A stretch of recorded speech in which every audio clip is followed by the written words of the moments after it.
A mixtape to me is an invitation to enter into someone else's world.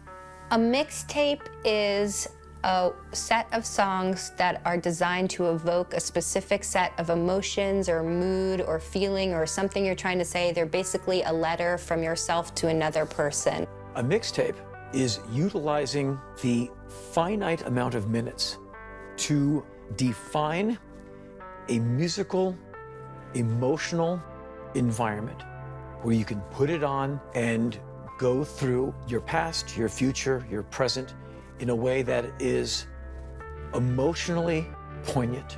A mixtape is an instrument that you use to show someone your coolness and the cool things and culture that you like, and you put them all together on one cassette, like your whole collection of coolness. Because of that, it's incredibly intimate. When you know someone well enough to give them a mix, it's almost like knowing someone well enough to say, I love you. You're running that risk of rejection. I totally edited the mixes that people gave to me because no one does it better than me. A mixtape is the gateway to the entrance of your soul. It's either like you're allowed in or you're fucking denied. You have to make great mixtapes if you're a music lover. It's just a part of it. You don't have to be a musician. You just have to love music, and that first track is so imperative. It's really about knowing what songs sync together, what songs blend together, and creating a feeling and taking people on a journey. A mixtape is a traveling sound collage, a full circle experience. The entire day spread out musically, and if it's done properly, you're gonna have the best day of your life. A mixtape to me is an expression of songs. An expression of yourself. A communication of some feelings. Holds the key to your whole soul and being. Where I've been and where I am now. It's an incantation, it's an invitation. It's a perfectly captured moment. You make it with great affection. It takes time. And I put it in the tape deck, I'm like, damn, my hair stands up, I get all gooey inside. A mixtape is an opportunity to express through the collage of different artists a story.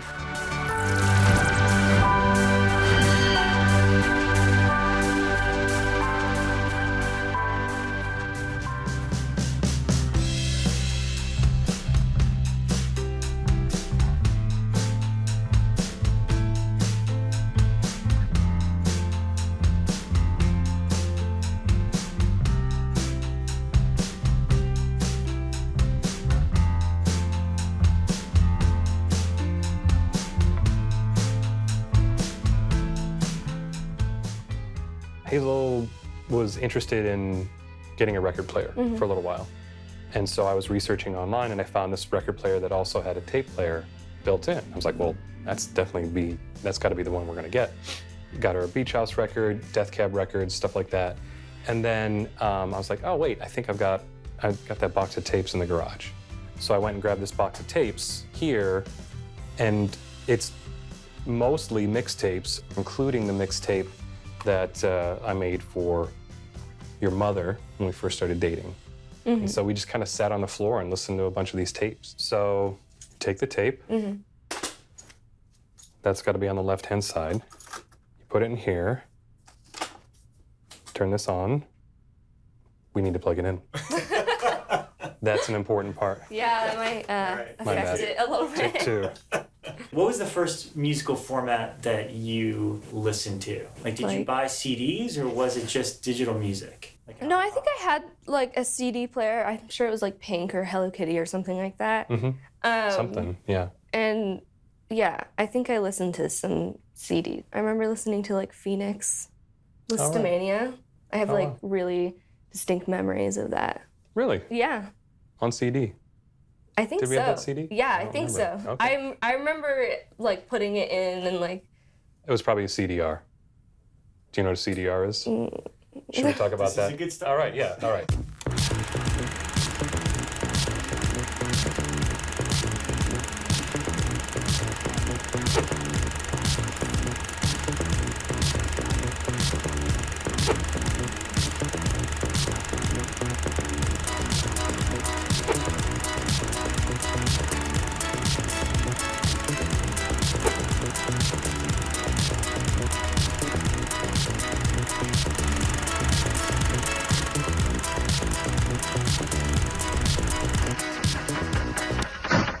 Well, the first thing we had was 8 tracks. We started out with a massive amount of 8 tracks. And then my uncle had an 8-track player in his car, so that was a big deal. It was like whenever anybody got to drive that car with the 8-track player in it, they always went crazy over the 8 tracks. I hated 8-track right away because it would break up one song on the side. It would go, it would be like la la la la la la la, and then it would be la la la la. That's not nice. They should never have done that. Vinyl was a big part of it because the record collections were all vinyl. So it was like, you know, going through those and looking at the album covers. A lot of albums I knew as a kid and knew just of them because of the covers. Because the covers had really dope artwork on them, or, you know, something on the cover that stood out. With my mom in Brookline, I remember not necessarily what record she'd have on, but I remember looking at her record collection while she was gone and picking from that and seeing the record to the Joe Cocker record with his crazy face, his like face. You were just like looking at album covers being like, who is this girl with all this crazy makeup on? And then you get it home and it's like Nina Hagen and you're like, this is different, you know what I mean? I definitely remember falling in love with a lot of imagery, a lot of album covers, and I felt like it deepened the listening experience. The earliest thing that I can remember insofar as developing a relationship with music or falling in love with music really comes from my memories of sharing time with my father, listening to him spin records. It was never a conscious thing that we did. It just seemed like that was always the fallback. My mother was incredibly eclectic with music. She has, in my opinion, pitch-perfect taste in music. While I don't have every record she had, 20 Barbra Streisand records, I can live without. However, she raised me Miles Davis, Bartok, Broadway show tunes, Jimi Hendrix, the Beatles, Bob Dylan, both Guthries, Pete Seeger, and on and on and on. When I really I was old enough to get my own, it was like my first Sony type thing. It had a cassette player, it was portable, red with like big green and blue buttons, probably for a little kid. And I remember my mom allowing me to purchase Purple Rain, which I used to know all the words to Purple Rain, and I had no idea, like Darling Nikki, right over my head. Could say she was a sex fiend. The very, very, very first record that I bought was actually Hang On Sloopy by Jan and Dean, because I thought that they were singing Hang On Snoopy. And I was a big Snoopy fan. Hanging round the water fountain, playing the fool. My idea with the mixtape was putting a record on the stereo, holding the single speaker cassette deck with a condenser mic to the speaker and being real quiet and recording the song. You'd like listen late night off the radio, and at the time, like with the radio shit, it's not like your CDs or your records where it records at a certain level. Like however loud you got the radio, that's how loud it's gonna record. Everybody would sit there with their finger on the pause button waiting for it to come on, and as soon as that show started on the radio, you would record it. And then if you had a dual cassette recorder, you could, dub that cassette and then give it to one of your friends. There just wasn't a lot of money to go around to buy records, and the way that my friends and I discovered new music was specifically through creating tapes. You didn't let your records go out, you made a tape. I took over one of my parents' cars and it had a cassette player in it, and what I wanted was to be able to play whatever I wanted, and I never really liked a whole album all the way through. I always liked only certain songs. The mixtape was kind of like the equivalent of your first bike, because it was like the first moment where like musical freedom was given to you. Let's put Iggy Pop with Guy Lombardo. Or, I don't know, you could just do anything. Like, you could make a tape, and that was you were expressing who you were. The thing is that people don't realize between vinyl and tape is, you know, the vinyl is already the classic record. You know, that Bowie record's a classic record, the Metallica record's a classic record. And it's the mixtape is really a view into what you like and who you are and how all these things relate to you. I really want to tap into my inner feelings the most and look at it as a journal, like a diary entry as well. And like, this is what I'm feeling. This is where I've been, and I'm sharing that in this mix. I like being able to take all these artists that you would never think would go together and put them together because it's about the groove, it's not about the genre to me. You know, mixtapes are giving people a chance to really remix the culture in a weird way, you know? One of the earliest memories I have of sharing music for people was when a lot of sort of more salacious and underground rap and hip-hop music came around. It was a lot of music that you didn't want your parents knowing you were listening to because they positively couldn't understand it, and it was ushering you into a world that you had absolutely no frame of reference for. Like, I see this one guy, he lives in the suburbs, but there's all these bands he doesn't know about, and he's gotta hear them because these bands are gonna save his life. So he's gotta get a cassette of it. And I'm gonna sit up all night and make this cassette for him to get this C60 TDK. It's gonna save his life.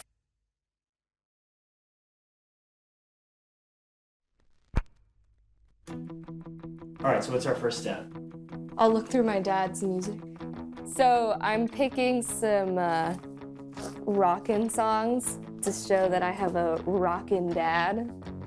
So, is there anything that stands out from what you've looked at? I've seen a lot of My Bloody Valentine. I mean, there's so many to look through. Okay, so the first one's gotta be good. It's a lot of pressure. I always... So some of these don't even have like words on them. So I don't know what that is. Angle. I know Bizarre Love Triangle. Okay. I like that one. Swap Meet, Fake Empire. Great. We definitely care about you too. Something from Joshua Tree. You're gonna put Live Forever. All right, definitely something from here. Right. He loves Rushmore. I have a Beach House CD. Okay. The Beatles. I'm not sure if I should do Help or Let It Be. Is it like against the rules to put two songs by the same band in a Get Me Away From Here, I'm Dying? Arcade Fire definitely is gonna go in there. Okay.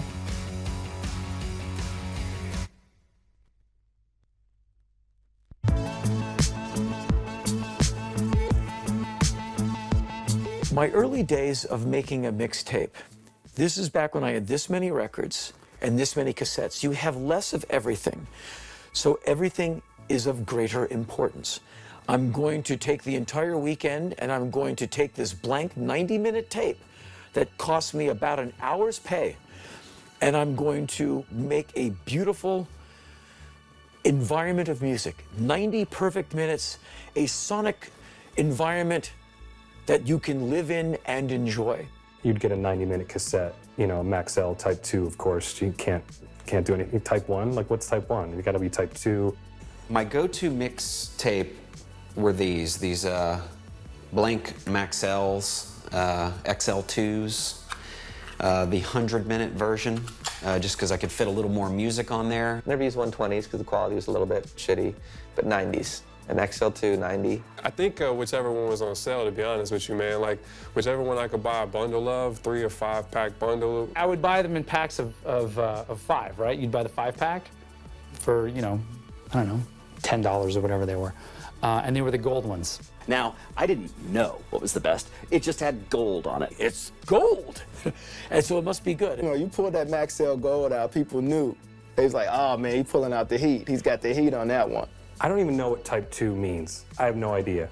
I just assume it's better than Type 1. Like Type 1's like junior, or like Type 1's like entry level or novice, and Type 2 must be like expert. So I just, you know, will we ever solve the mystery? What's Type 2? I have no idea. I'm trying to remember all the brands. It was like Maxell, Sony, Memorex, And then the Memorex commercial where the guy, was it Memorex or Maxell, where the guy sitting in the chair and the wind's blowing, and we all were like, yeah, we're going to get those because that's good sound. I would never use Memorex, even though the commercial is amazing.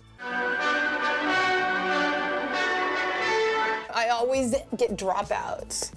And someone once told me, you're just magnetic.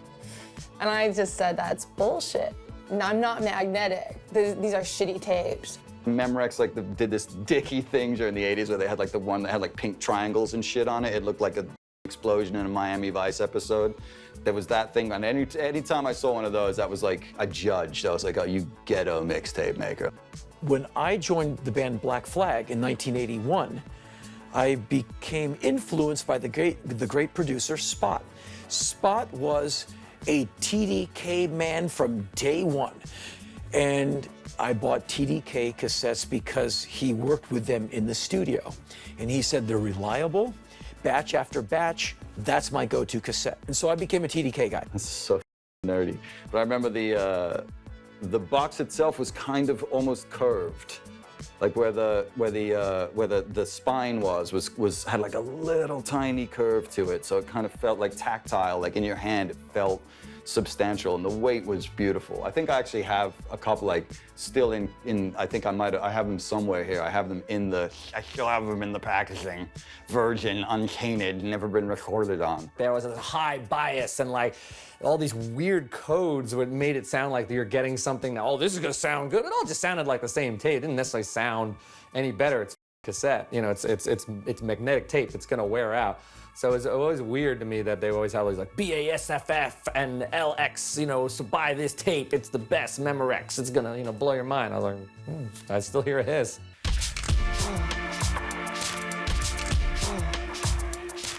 There was a 45, a single that came out in the summer of, I think, 1975 or 76 called Mr. Jaws. It would play clips of songs as the answers to interview questions. We are here on the beach where a giant shark has just eaten a girl swimmer. Well, Mr. Jaws, how was it? Dynamite! And what did she say when you grabbed her? Please, Mr. Please. So I started doing that as a kid. I didn't make a mixtape full of songs. I made a mixtape of lines from songs. Basically, the mixtape started out as something specifically put together as a presentation of music, but not necessarily as one flowing mix of music. A perfect example of what I'm trying to say is DJ Crazy Tunes. DJ Crazy Tunes, his mixtapes are like movies. So it's you start out with a explosion. There was a lot of different acapellas that DJs used to start off a mix, so you knew who they were as soon as they started off. There used to be this Tarzan sound effect that Farley would play on the radio.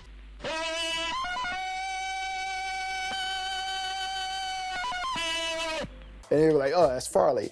The first shit I really started getting was from New York. You get DJs from New York, and they drop these mixtapes with exclusive freestyles over samples that hadn't been cleared yet, or busting over someone else's beat. And those were the ones that really, that shit really took off. Then we started making these things called pause mixes. Everybody that was a kid in the 80s or mid to about 85, 86 is familiar with the pause mix. Basically, you take all your favorite songs and you pause them at certain points, and then you throw in another song, but you had to throw it in right on beat so that it would continue and make a continuous mix. Some tape decks had a harder pause.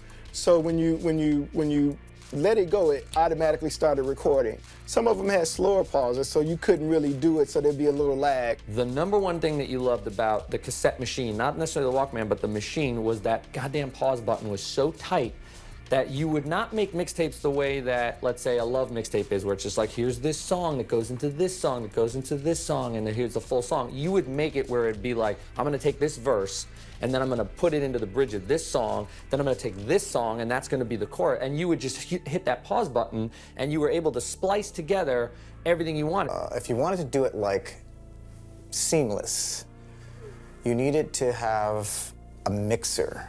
And I have this, I had this old Radio Shack 4-channel mixer. I think I have it back here somewhere. Yeah, I'm gonna hang on one second. So yes, this is what I had, this thing right here. This was the mixer I had. See, left and right, and then left and right. So you put the one cassette there and the other cassette there, and there was the output, and then there was another cassette player recording both of those. Either was a turntable or another cassette player. So this is my cool little Radio Shack realistic mixer that I used. And I was I was a perfectionist about it, so my mixtapes were good.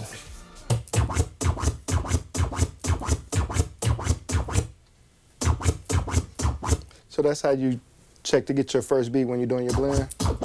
Get it right there on the blend and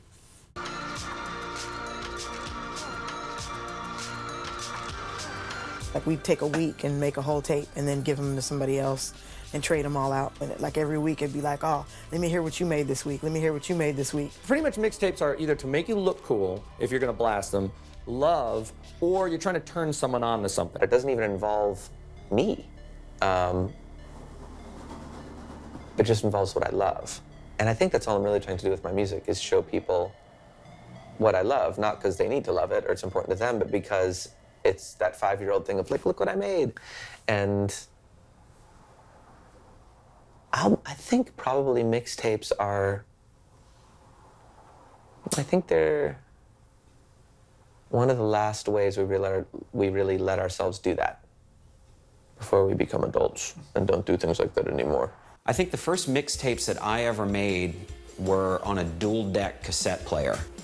And I definitely remember how much labor went into making these mixes. And then I got one with a CD player on top, back when CDs were like $45 a piece. And so you'd have the CD player on top, cassette tape there. So then the whole world was my oyster. You have to figure out first what was the purpose of the tape. Was it to inspire emotion? Was it to turn somebody on to new stuff? Was it both? It just depends what you're trying to say. Because that's what mixtapes were. They were letters to somebody, you know? Okay, so what we're gonna do before you figure out what order you want everything to be is we're gonna write all the songs. Okay. And then we're gonna look at it and figure out what order they should go in. And so we'll start with the CDs. We have The Cure. The Cure, the song was Push. And then New Order, I believe you wanted Bizarre Love Triangle? Mm-hmm. Right. Belle and Sebastian? Get me away from here, I'm dying. Help. Help. The Beatles again. Let It Be, correct? Yes. Peter, Bjorn, and John. Amsterdam. Let's do I Still Haven't Found What I'm Looking For. All right. Fake Empire. First Nirvana. I believe you wanted Swap Meet. All right, one of your personal favorites. Mazzy Star. You had on vinyl. It's gonna be an interesting mix of songs.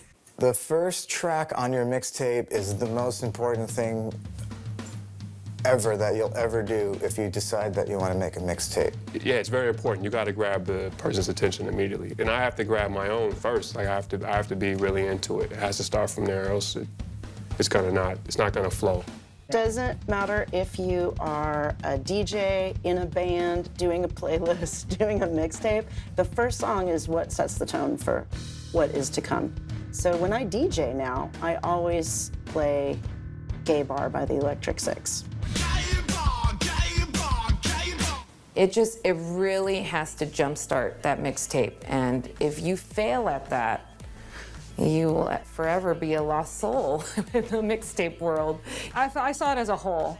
The first track was important, but I think so is the second, so is the third. You have to have a dynamic. It can't just be this static line. So, you know, it'd be a pop song and then a really hot rock song and then a slow ballad and then like repeat. You know, a lot of the process was what kind of feeling you wanted to convey, what kind of emotion you wanted to convey, or what storyline that you wanted to establish. And so much of that was done with,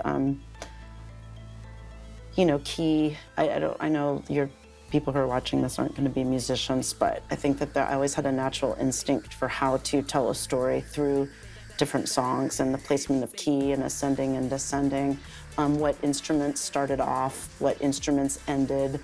Remember, I did Can't You Hear Me Knocking into Everybody Wants Some.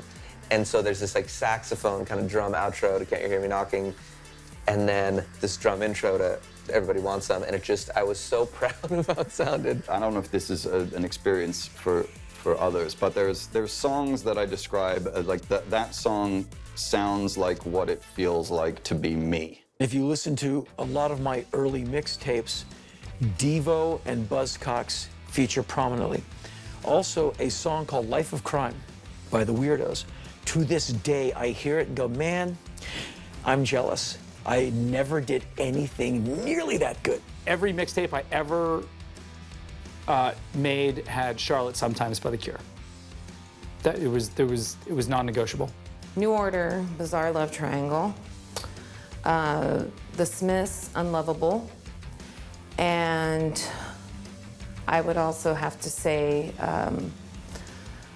Pet Shop Boys, West End Girls. PJ Harvey, The Fall, Can. Fela Kuti would be one. Fela, Roy Ayers. I guess I would say if I had to put one song on like every high school mixtape I ever made, it was probably like Let's Go Crazy by Prince.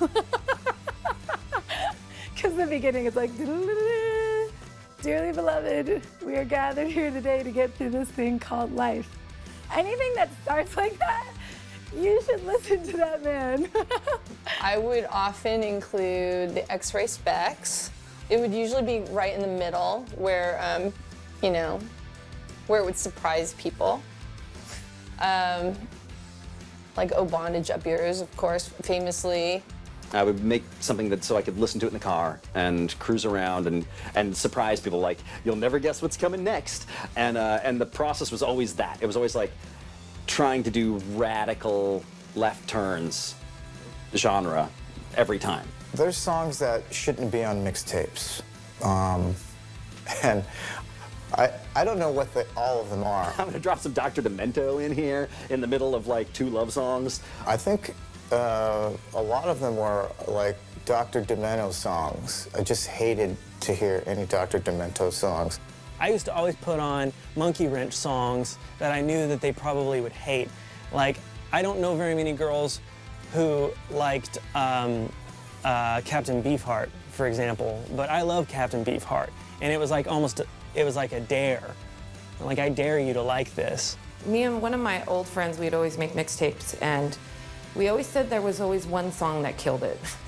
Whether it would always be on the B-side, but there would be always one song that just didn't fit and it just stuck out. And I would always try to avoid putting that song on, but for some reason it would always make its way onto every mixtape. Whenever they would say, I don't like that song, why'd you put that on there? I'd be like, you're crazy.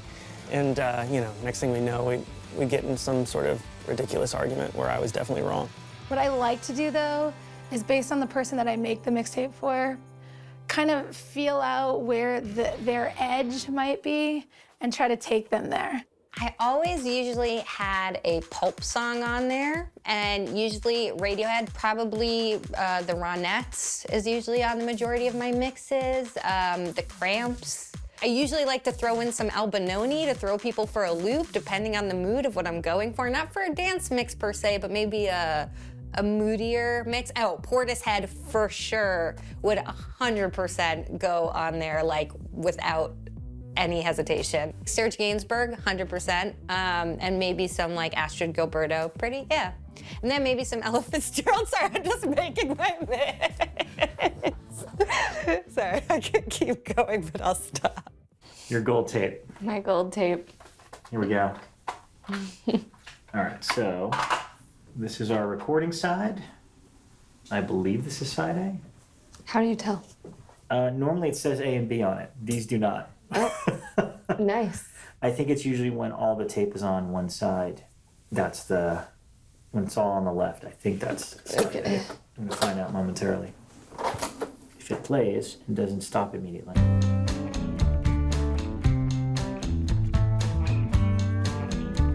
The cassettes. I'm gonna go for the front.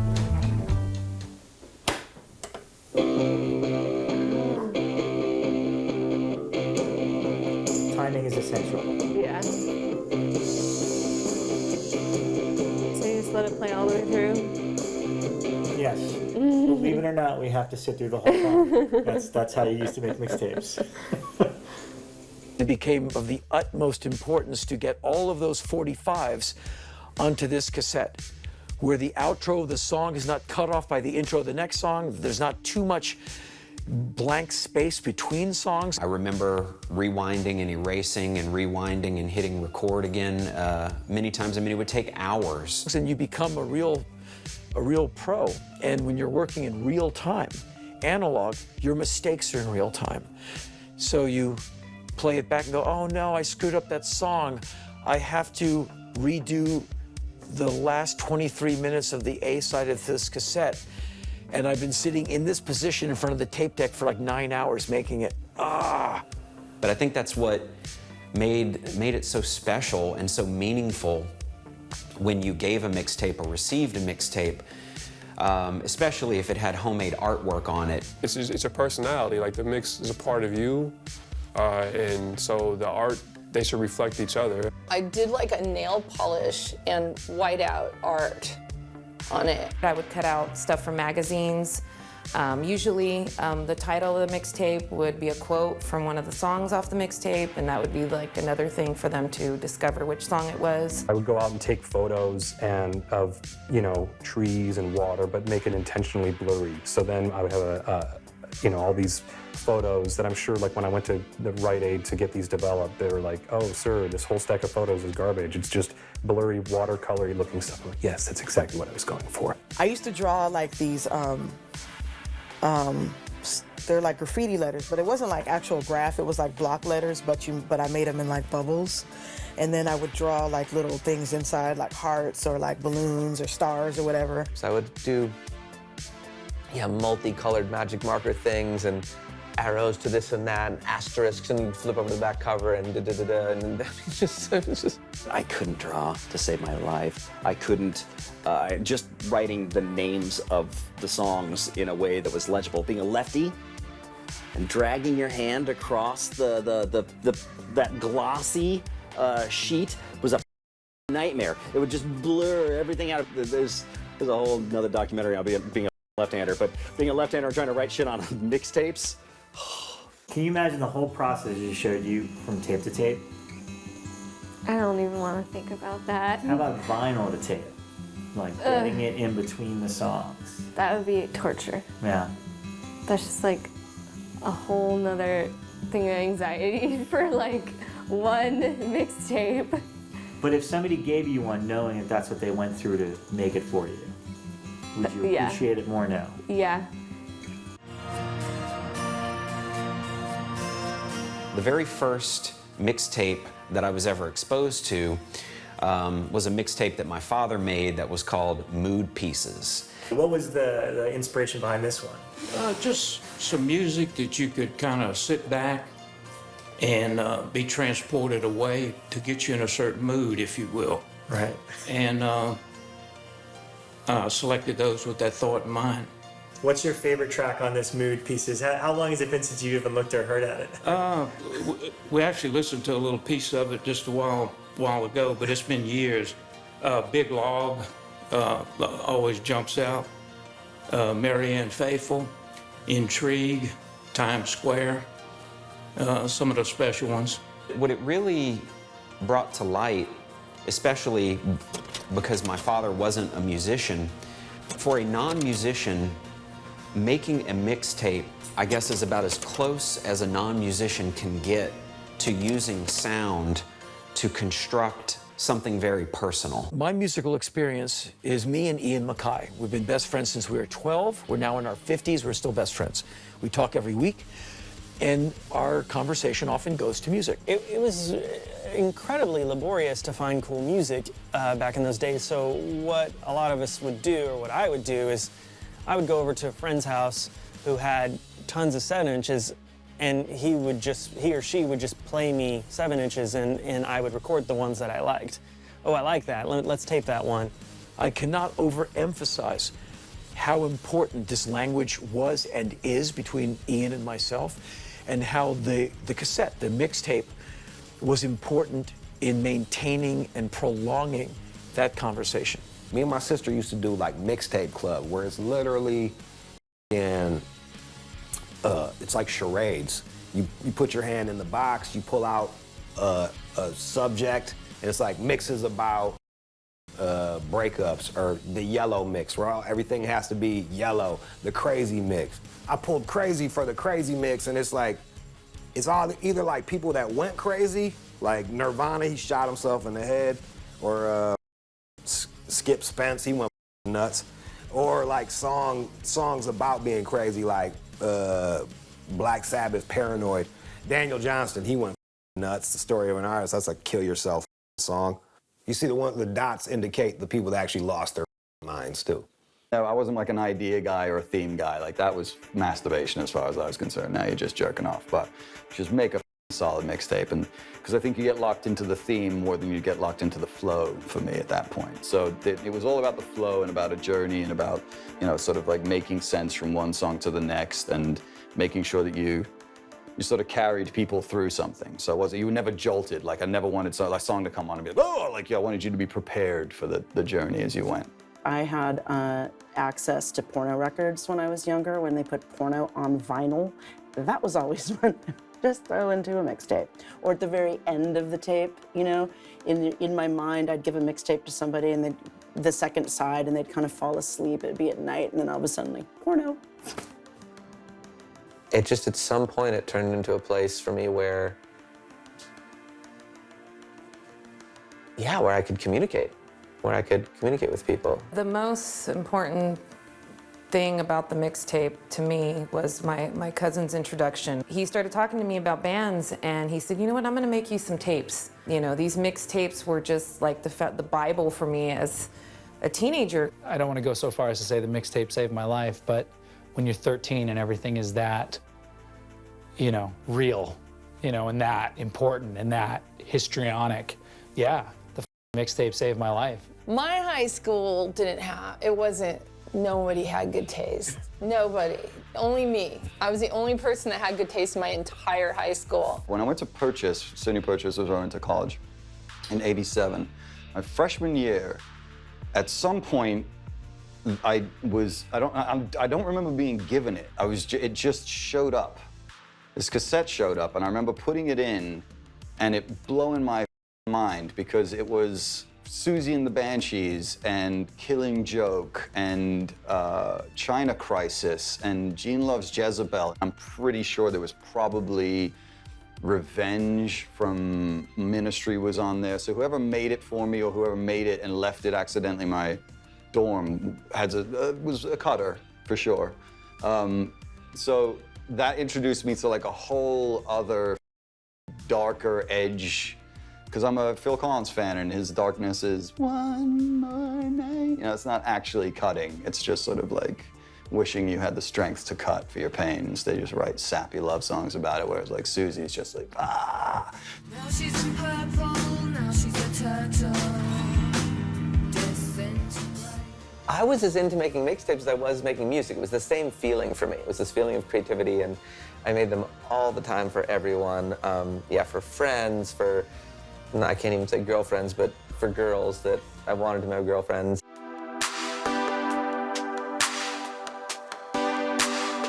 To be honest, it was always about girls. I'm gonna make you a mixtape, and it's how I'm gonna tell you, hey, I really like you, but I'm too shy to tell you, which is, shyness is, believe it or not, always been a problem for me. I made her a mixtape with like Power of Love and Peter Cetera and, oh, I even put Robert Palmer's I Didn't Mean to Turn You On there. That's how ridiculously ballsy this was. I knew there were certain songs that I had to hit because I was trying to let her know just how much I loved it. When I first started working in record stores, I remember the consistency of being asked if we had Art of Noise Moments in Love. And I had never heard this track when I was first asked for it, but I noticed that the people that were asking for it were generally men, and it was generally before they were going on a date. And once I heard this song, I got it immediately. The mixtape to woo the female for me was this wonderful night of living in this illusionary world of this is going to work out great because of this cassette. This is how I can talk to this woman more. I'll let the Platters talk for me. I'll let Richard Berry and Johnny Otis. There's certain songs like if you, like, you don't like Al Green, Simply Beautiful. It, for years, just goes on and mix it. Like, I love that song. And it's not a typical Al Green song. It's just vulnerable and sweet and delicate. And that shit plays. There's certain tracks that it's like, yo, dude, if you don't like that track, then I don't know if we can continue on.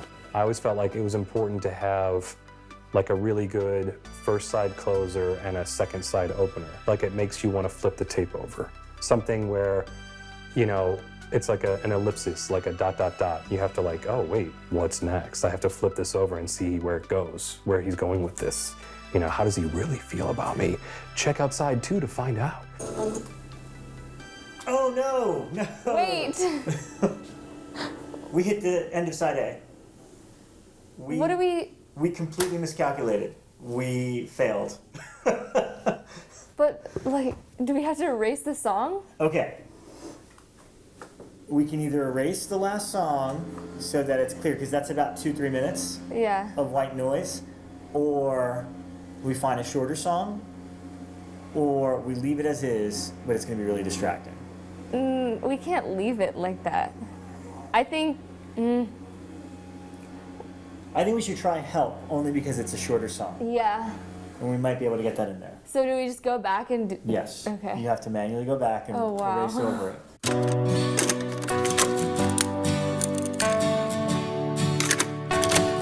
What I was hoping for is like, oh my God, you understand me. I'm falling all over myself. You're the one male I've ever met who gets me. And it was like, oh yeah, I played that tape with my friends in the car and we lost it under the seat. And like, there's that really cool song where there's that really nice beat in it and you're like. I'm incredibly selfish. I don't listen to other people's mixtapes. Well then.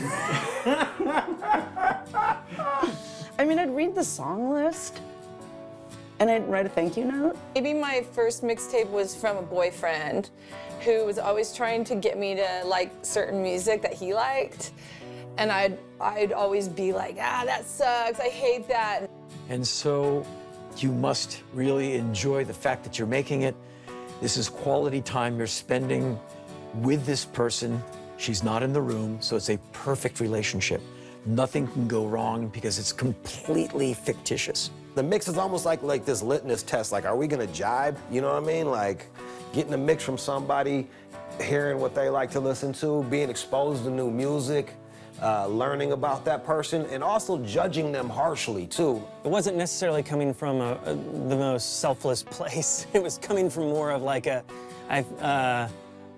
maybe I thought I was cool and I wanted them to be cool, so it wasn't necessarily coming from an expression of adoration. It was actually more coming from a place of narcissism, if I'm honest.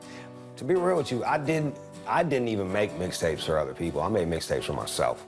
Like, come them. Like, I don't like other people. I'm like, yo, I bought all these songs. Like, I'm making this shit for myself.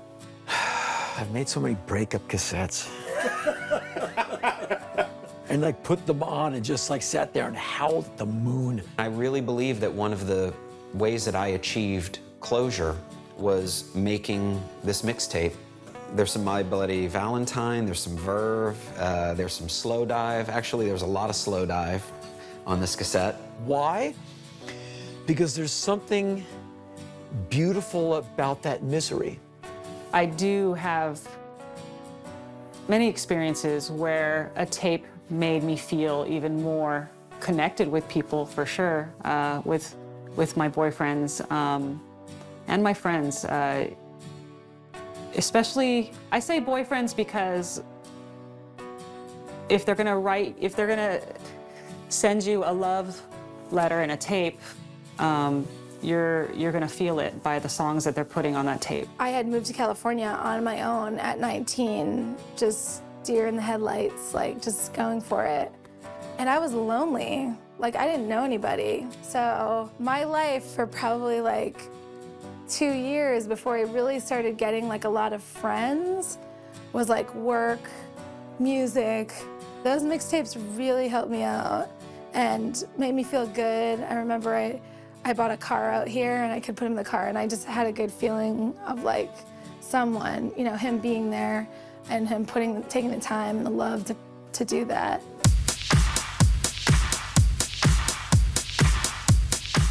After you would get that mix, you would check it on a bunch of things, and the number one thing you would check it on is the car. And when you would go into the car, you would have 20 notes, because everything would slightly change. You'd be like, oh, the bass is way too loud, or like, oh, this thing doesn't go from left to right, it goes from right to left, we gotta change that. And you would go back with 1,000 notes. I love listening to music in the car. I do that to this day. I check mixes in the car. I would put them in order that I wanted. I'd listen to them in the car. I'd drive around aimlessly. I would get lost. I love to drive around and get lost. And I had a really good Blau punk, and I had a really good stereo. I'm in my car right now, driving down 405. Coming home from Knott's Berry Farm is what I'm doing right now. So apparently the best place to test a mixtape is in a car. So we found a car that I can play this in. So we're gonna do that. Where do we find it? On Facebook? Yeah, we sent out a message on Facebook. We're like, does anybody have a car that can play a cassette tape? So we found somebody. We got one. We got one. We're going for it. Let's go. All right, so let's do the car test. Where do I even... Do you remember what the car test is? Like, playing it? Yeah. So, where? Okay. You need to start the car. Oh. This is lesson 1. This is how you play it in a car. Okay, wait. Okay. We're in park, right? All right. Yeah. I don't want to start rolling. Start the gas. You just... Turn it to the car. Oh. Turn off the radio. Wait, how? Just press, I guess, the volume button. You should press it. There. Okay, well, we'll start there. Do I press? Yeah, there you go. Now put the volume up a little bit. Now, put the tape in where it says Logic Control Deck. You see that? That's okay. But you have to see how it's kind of shaped like the cassette? Like this way? Yeah. No, the other way. Flip it around? Yes. There you go. That's how we used to do it. I feel like I'm doing something wrong. Like. No, this is correct. Okay. Now turn up the volume. Can you shut the door, Rob? Oh, so I didn't even see. Oh, it's playing. It's playing. There you go. There's your mix. Okay. So now we just listen to it?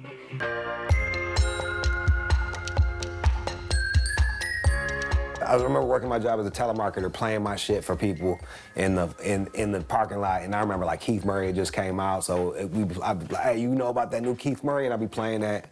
And the crazy thing is like, you know, that was me as a kid. Like, that was me as a kid, and now that's my job. As a young musician, I recall making mixtapes to express sort of the feeling of where you wanted a band to go, what the musical styling would be.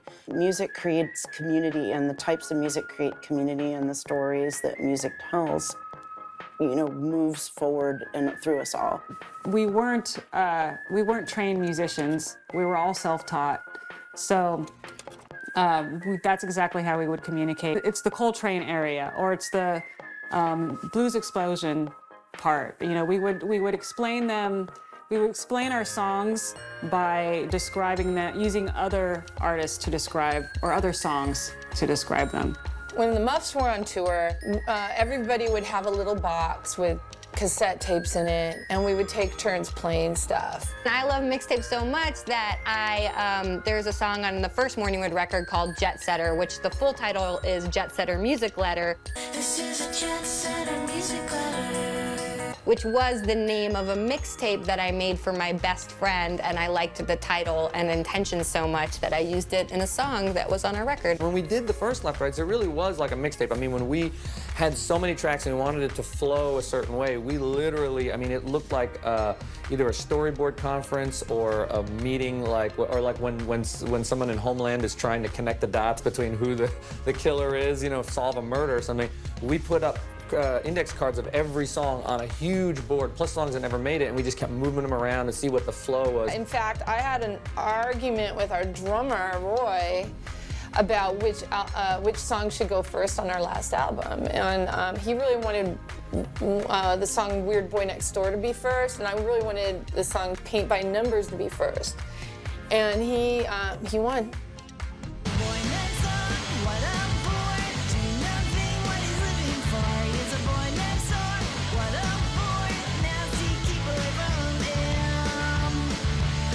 I realized he was right.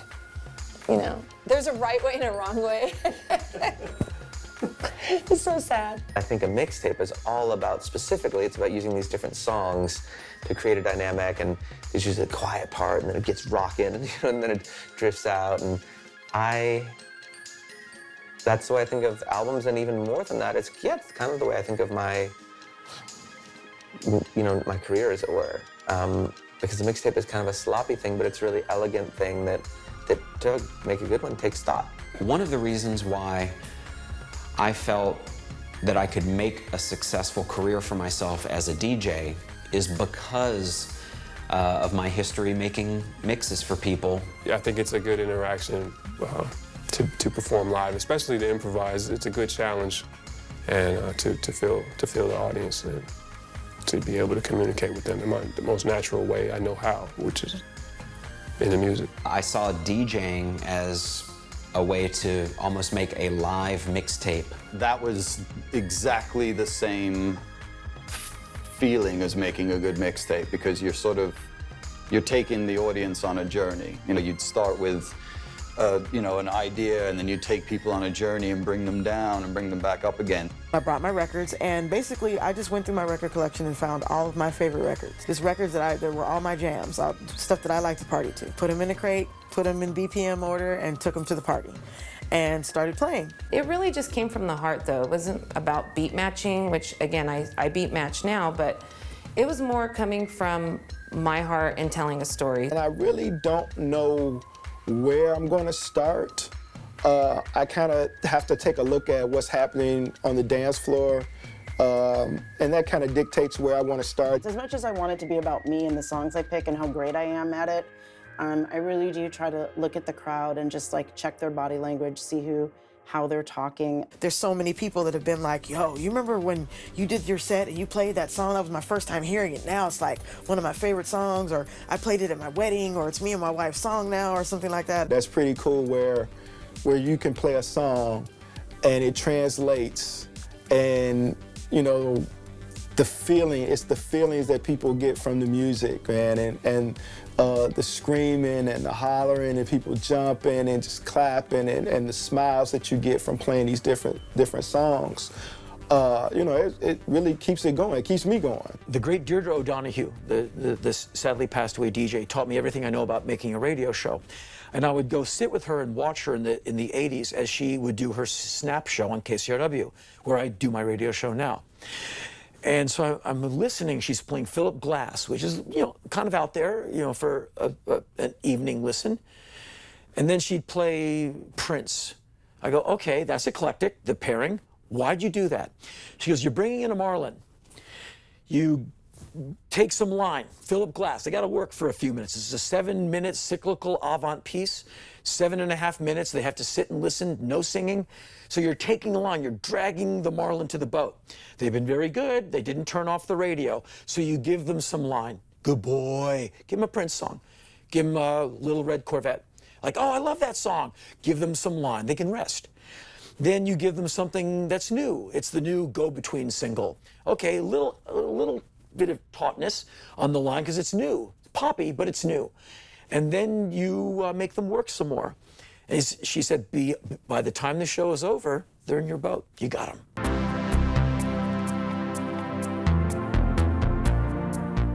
So now here we are in present day. People are making mixtapes. They're on CDs, and it's basically just like your mix. It's basically just you playing music, you know, like you were playing at a club. But the art of people making that specific, you know, special combination of stuff for a mixtape is gone, along with the actual physical form of a cassette is gone. Sometimes to capture the moment of hanging out with someone, a Polaroid picture of it would be a mixtape. And this is me hanging out in Ian's bedroom at Discord House in November of 1997. And this is at Ian's. And it's just me making mixtapes. And so here's Rare Bad Brains. There's the cassette of the second ever Bad Brains show, of which I have master. The vocalist gave it to me many years ago. Chump Rock, the girl I was going out with, hated my taste in music, but she had a stereo, so I'd make mixtapes at her place. And look at that, Shaft, Kung Fu Fighting, Rock Your Baby, Multi, the song about the one-armed drummer, I got that from Chuck Dukowski. This is some of Chuck Dukowski's single collection. Liar, liar, pants on fire, you're gonna miss me. This is killer. Kick Out the Jams, MC5. This would be 1982, this tape. And so I called it Chump Rock because she thought I was a chump for liking these songs. And there's how I used to sign my name in the Black Flag days. Wesley Willis, that's Jello Biafra making me rare Wesley Willis tapes. That's Jello's writing of unreleased Wesley Willis. I used to live in a tool shed in Black Flag, and this was music I used to listen to in my shed. And Birthday Party, Ravel, doing Bolero, Die Haut, the German band, True West, some LA band, Richard Berry, who wrote Louie Louie, the Bad Brains, Lydia Lunch, and her album Queen of Siam, my old punk rock band, UK USA, #2, it's a copy. It's on new TDK Media. Ian MacKay and I were driving in his car once years ago, and he has a cassette in the tape deck. And I'm recognizing, I go, wait a minute, I know this cassette. He goes, you made it in 1979. And it's just been sitting around ever since. And I said, well, let me copy it. And so he kept the original, I kept the copy. And so this is one of the first mixtapes we ever made. As I get older and older, my affection for the cassette and the mixtape ritual, putting analog to analog, you know, going LP or single to magnetic tape. It's a beautiful thing, and if we lose it, it'll be a real loss. People will really lose a joyful, wonderful thing, because when you listen to digital, you are not listening to music. You're listening to a bunch of numbers.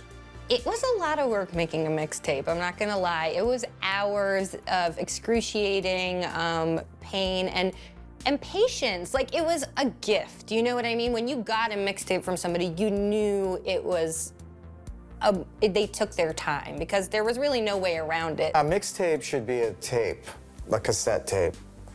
I mean, if you want to make an 8-track tape, that would be cool too. But it has to be a tape. This cassette called Long Island Iced Tea, and it was made by an old friend of mine, DJ Espiritu. His name was Joe Espiritu. Unfortunately, he committed suicide a few years ago, and I had totally forgotten that he made me this tape.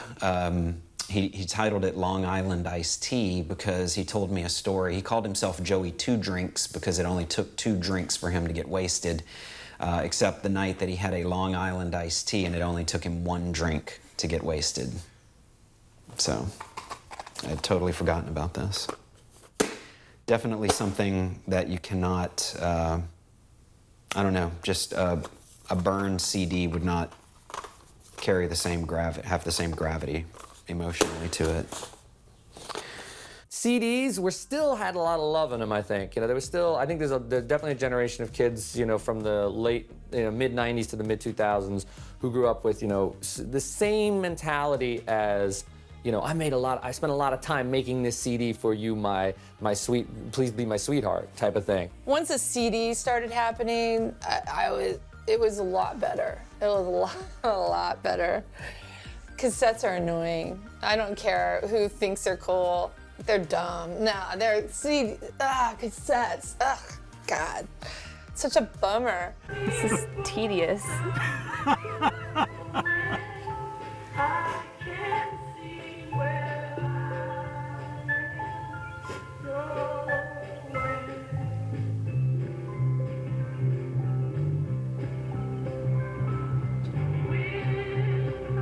right, still got a ways.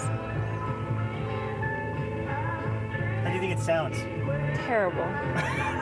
Awful. Like. Can you lower it all the way down? Let me ask you again. How do you think it sounds? Terrible. Like, why? All right, pull it up a little so we don't miss the transition. Here we go.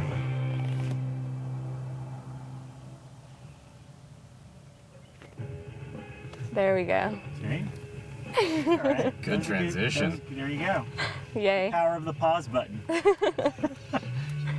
So is that like a quality transition or? Yes. Yes. Pretty good. My dad approves. And I preferred actually making mixed CDs because I had much more control over what you could do. And it was easier to make the flow happen and to control, you know, like you never had a song cut off halfway through. The downside is sometimes you want to get out of that song earlier than is allowed, and it's kind of a pain in the ass to do unless you have the right equipment. Like, it took me forever to figure out that I could end a song early on iTunes, so I just have to play that bitch out. Like, damn, I wish I would have ended 2 minutes ago, but I really want that song on there, so here it is. My daughter's literally never owned a CD. In middle school, I guess, she'd have an iPod on in the car, and a song would come on that I would like. And, oh, what's that song? And she wouldn't have any idea who sung it or anything, because what she would do with her friends is trade, or iPods in like 40 gigs, 20 gigs, 40 gigs, just trade an iPod with someone. Just a whole musical library and world. For me, the most important thing is the song. It's not the thing that carries the song. I love change. I welcome change. I think that people need change to grow. I also think that, everything always too comes full circle. So as you can see, like LPs are coming back and now cassettes are starting to come back around again. So I think the mixtape is ever evolving. I think that that cassettes are back pretty strong. The first one that I put out with a label was 2009, and I had no idea that they were on a rise since then. There's a bunch of labels, and then even some of the mainstream labels have put out cassette versions. Nothing's really changed at the end of the day. At the end of the day, people you trust mention something or play you something that you think you would like. The process of how that happens is just kind of has a new face. But at the end of the day, it's always people who have like minds sharing music. I feel that anytime a human being gets to be creative is an important thing.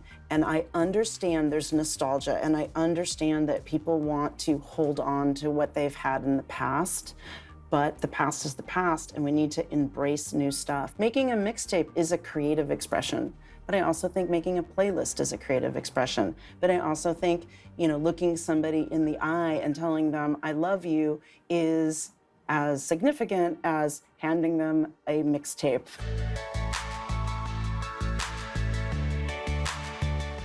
The last great mixtape that I made was for a girl that I started dating named Jennifer. After that, we went on a couple dates, and I'm like, okay, now it's time. I must make the greatest mixtape of all mixtapes. I knew already that I liked him very, very much, but I was not able to express that to him, so he was very unsure. But he gave me the tape, and I loved it, and it said songs for my friend Jen, and I was disheartened, terribly disheartened, because I didn't want him to be my friend.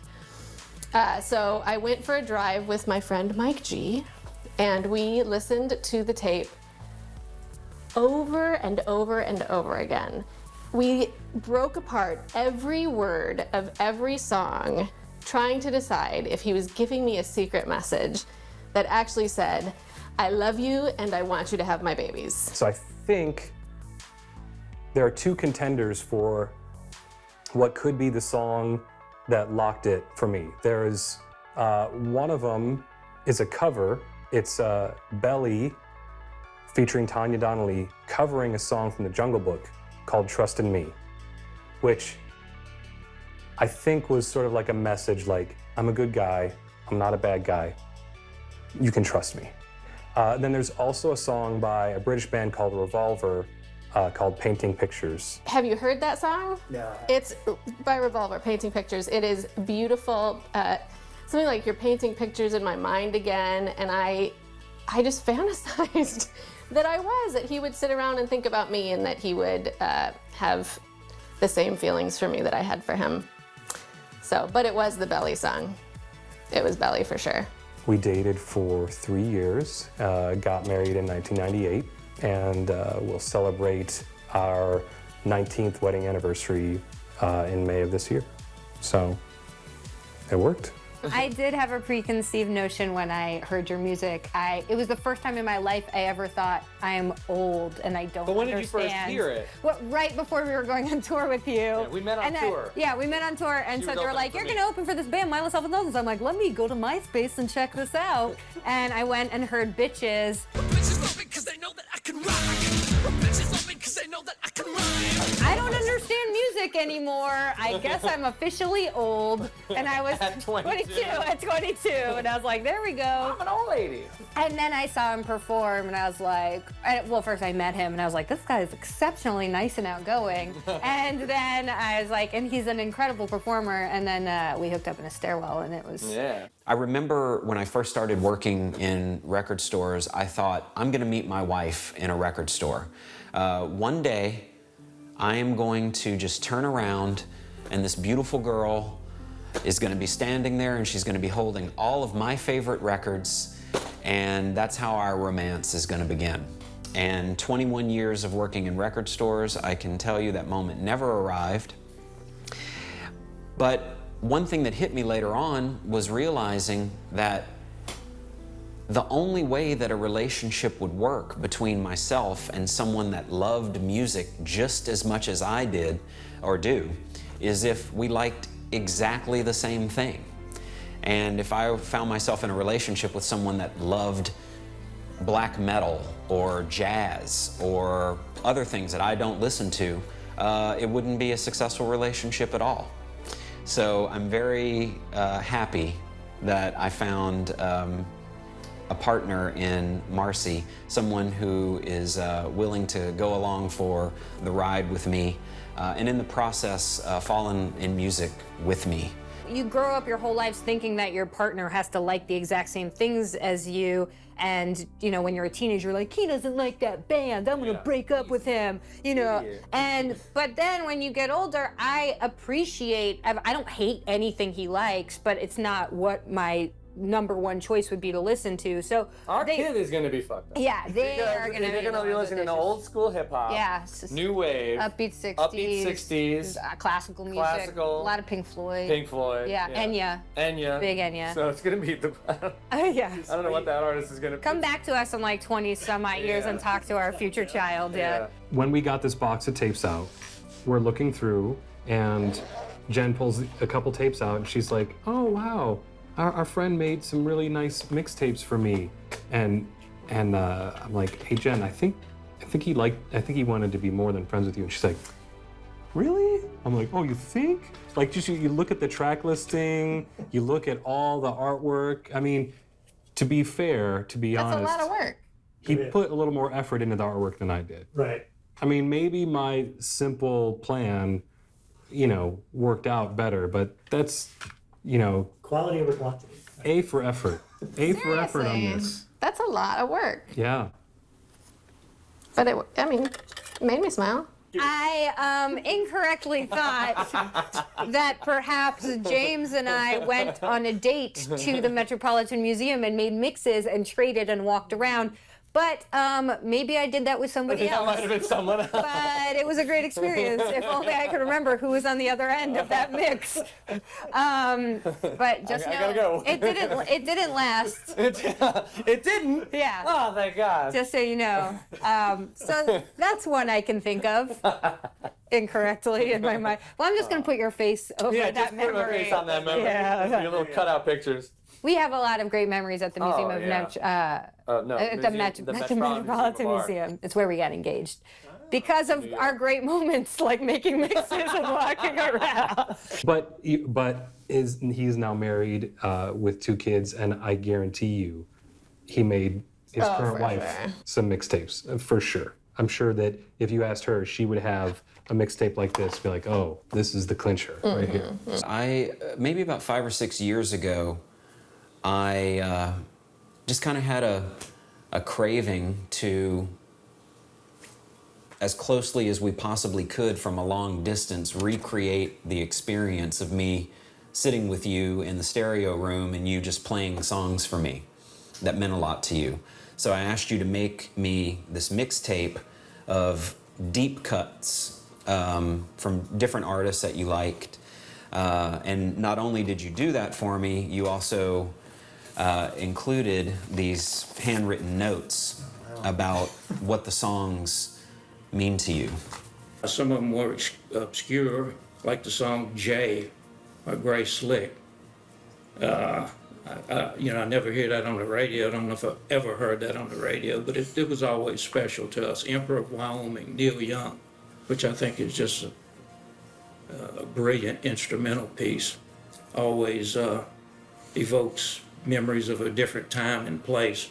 And I wanted Chris to hear things that kind of moved his old man as a younger man. The most interesting and weird part of being a dad is, I started off with my duty to give my son a musical education, and now he gives it right back to me, which is weird, but great. Remember the first mix I made you? Mm-hmm. Yeah, because it's right here in front of you. Handy. I was in kindergarten when he gave that to me, so that was pre-9/11. So I was like 4. It was right before Clay was born, my little brother. So it's Barracuda, Better Living Through Chemistry, some Queens of the Stone Age, Highway Star, Deep Purple, We Will Rock You, We Are the Champions. They have to go together, Lust for Life, Iggy Pop, the best. Then Fox on the Run, Killy Kill, which is Rocket from the Crypt. Correct. One of the weirdest bands. Then there's side B, Have a Drink on Me, Crazy on You, I'll Stick Around, first Foo Fighters album, the best Foo Fighters album. King of the Road, which introduced me to my favorite band ever, Fu Manchu. I did not know what kind of can of worms I was opening, giving him Fu Manchu. Good God. The stoner rock. The one song that I remember listening to and really being moved by was Oh Well. And I remember we had a conversation about that, and you said, this is the sound of Peter Green losing his mind. And that is exactly what it is. It's a song that recreates a psychotic break. And every time I hear it, I hear your voice kind of talking me through it, and yeah, it's an amazing song. I was pleased to hear Chaim do a version of it. I love Oh Well. I think it's an incredible song, and I thought they rocked with it also. Wow. But they leave the ambient part out. And you like the ambient. The ambient part is the ambient part. Yes. Which is a fine piece of music also. Yeah, because it's just charging through this rock and blues riff, and then all of a sudden it just turns into mist. And that's the most powerful part of the song for me. It's a great contrast, the electric explosion, and then segue into that. Yeah. That somber instrumental. Yeah. This mixtape just made me who I was. I don't really care for curating playlists anymore. The last one I did was for my girlfriend. That's pretty much a version 2 of this thing. I don't think I've shown you before, but no, man. It's pretty rad. I should give it to you. Well, you don't have to share the mixtape you gave your girlfriend with me. That's. It's a good mixtape, though. I remember really looking forward to those moments where we could be in the room together, listening to music, me asking you to put on certain songs, you putting on certain songs that meant a lot to you. That now mean a lot to me. But yeah, I mean, sharing music with you is by far the most cherished memory that I have. My little bro Keenan, who's married to Leslie, drummer of the Red Ants, Leslie Ashino. He now makes crazy, bizarro comic books. He's got this one called The Humans, about an ape biker gang, and he made a mixtape for it. He invited a bunch of bands to just do stuff inspired by the comic, and each issue at the back had like a link to download the songs. And then they put it out hard form on cassette, man. Smelly Tongues was one of Leslie's other bands. She is a prolific musician who's played in bands like Alaska and yeah, now Red Ants. And so Smelly Tongues was one of hers. They still crank stuff out on cassette, which is awesomely retro and weird. But yeah, it's always been a family thing. When you open the box, you're like, wow, it's like, you know, really fun to remember, to reminisce about those times and what they meant and what you felt when you made them and or when you were given them and when you listened to them. And I mean, that's what it's all about. It's about inspiring emotion. It's about making somebody feel. I previewed some of them this morning, and it just takes me back to that spot of being 14 and awkward and having fun with this friend, being careless, listening to mixtapes and not having a care in the world. My cousin just sent me, shout out, thank you, Danny, sent me all of these old tapes that he and I made. And it brought me to a time that was, you know, like we were just some country ass kids in a town outside of Detroit, like with nothing. And like, it's like 20 years later, and I don't see half those kids anymore. And I'm out here in LA. And it's like, damn, it came a long way from government housing. I'm not a sentimental person. I don't want to be young. I don't want to live in the past. But it's so great to be able to put on a 30-year-old cassette and have it work. You put on a certain song, you go back to that last year in high school, all of a sudden you are there. You start sweating, your breath dries up. You put on the song that you remember a certain relationship you had from, and all of a sudden you get moisture on the eyes. It's nice to take that trip now and then. A movie is an hour and a half, a short is 15 minutes, but a song can be 2 minutes or 5 minutes, but it's still these like little compact, hyper-dense emotional moments. That moment that you have when you hear a song and it makes you, your skin suddenly feels like the place that you were at in the first, that's a physical, that's actually happening. That's not magic. I think there's a good argument that there's nothing more iconic musically that crosses more sort of genres and cultures, whatever, than the mixtape. How did she react? She thought it was really cool. She was like, what are all these bands? I don't know anything. Like, she was, you know, a total, like, Black Sabbath and, like, Rob Zombie kind of girl. And she didn't know, like, you know, half of these tracks. And I'm like, how do you think you know what music is? You don't know Nebula? Yeah. You don't know nothing. Seriously. Casual. Yeah. This is peasant music. Yeah. That's why I don't go outside and meet people anymore. They're lesser. Oh, I've made a monster. Jesus Christ. Okay, so all day, Yes. the guys have been actually helping me make a tape Okay. for you. Wait, what have you been doing all day? I've been making a mixtape for you. Okay. So here it is. Oh. It's gold. It's gold. So we have all the songs that are on the mixtape. Mm-hmm. Then we just like went through each song and decided what would go where. So we just like numbered each. We knew at the very beginning that the 2 Beatles songs were going to be at the end of each side. Oh, I like that. Yeah. It's thematic. So that was already set in place, and then we kind of just worked around that to figure out what came when. So Was there like a loud, quiet, loud thing, or just a? It was just, I mean, I guess. Kinda. All right, let's take a listen. All right.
Playing this song? Playing it? Yes. Yeah. Our family learned this song and we played it at a school talent show when I was like, yeah. August. You play guitar. And you played drums, and I sang. Uncle Justin played bass. Yeah. Yeah.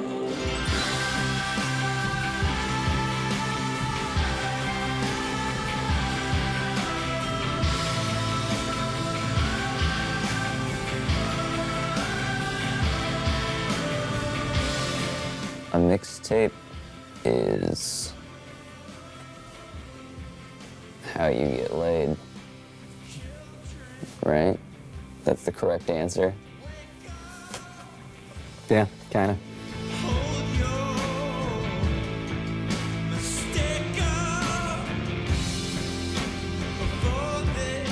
I wonder if people will ever get nostalgic about CDs and make a documentary about mixed CDs, CDR mixes, and stuff like that. Is that the sequel? Maybe. That's the sequel to this? Maybe. Let's finish this. You're not feeling it so much. Digital love? Yeah, digital love? Yeah. Yeah, you never know. Give it another decade. I used to go to museums and listen to mixes all the time, and I love walking and listening to mixes. That's where in New York. Walking in New York and listening to putting your headphones in and walking super fast. See, you put headphones in. I had a little cassette with. What, a little you'd walk like this, like? I was like a guy from the '60s, but with industrial music on it, walking around. What a dork. A lot of it is just me, Rollins Band. It's just when you go live, there's just tons of examples of, because we would tape every night. And so you do that for enough decades and you end up being the steward of just, it's heavy stuff too. All this, the analog media is literally heavy. In the Black Flag days, I had all these cassettes. I'd have to find someone I knew who I could trust and go can I put my stuff in your mom's guest room for a year? And these would live in boxes in milk crates for 12 months at a time, a smaller version, the Black Flag era collection, which would be the birthday party stuff, about half. But it would live in boxes at my one normal friend's mom's place, and between tours, I'd go over to her place and go, hi, I'm your son's friend. Can I go in that room? And she's like, yeah, weirdo.